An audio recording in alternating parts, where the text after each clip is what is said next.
How does the T component affect colon cancer staging?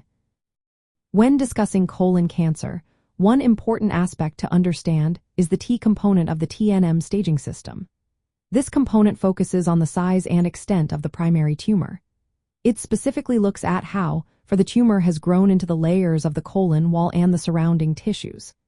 This information is vital as it helps determine the stage of the cancer, which in turn guides treatment decisions and helps predict the prognosis.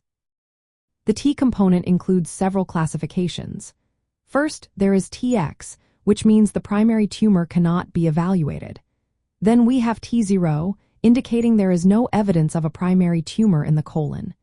Next is TIS, also known as carcinoma in situ, where cancer cells are confined to the innermost lining of the colon. This stage represents the earliest form of cancer. As we move up the T stages, T1 indicates that the tumor has grown into the submucosa, which is the layer of tissue just beneath the innermost lining. T2 shows that the tumor has invaded the muscularis propria, a thick muscle layer that plays a role in bowel movements. T3 means the tumor has grown through the muscularis propria into the subserosa, or surrounding tissues, but has not yet penetrated the outermost layer of the colon. Finally, T4 is subdivided into T4A and T4B. T4A indicates that the tumor has penetrated through the outer lining of the colon, while T4B shows that the tumor has grown into or attached to nearby organs or structures. The increasing T stage reflects deeper tumor invasion into the colon wall and adjacent tissues. For instance, T1 and T2 tumors are generally considered early local disease, while T3 and T4 indicate more extensive local spread. This distinction is crucial because it helps healthcare providers assess how advanced the cancer is locally and predict the risk of spread. When combined with the N component, which refers to lymph node involvement, and the M component, which indicates distant metastasis, the T component helps define the overall cancer stage.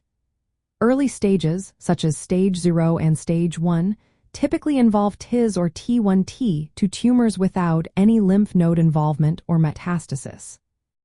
Stage 2 includes tumors that have grown through the muscle wall or outer layer, represented by T3 or T4, but have not spread to lymph nodes or distant sites.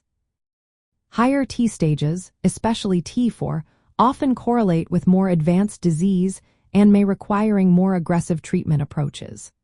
Understanding the T component is essential for assessing the local advancement of colon cancer, predicting the risk of recurrence, and planning appropriate treatments such as surgery, chemotherapy, or radiation. In summary, the T component quantifies the depth of tumor invasion into the colon wall and nearby tissues. This measurement is a key factor in determining the cancer stage, treatment approach, and prognosis. It is always important to consult healthcare professionals for personalized medical advice and to understand the specifics of individual cases.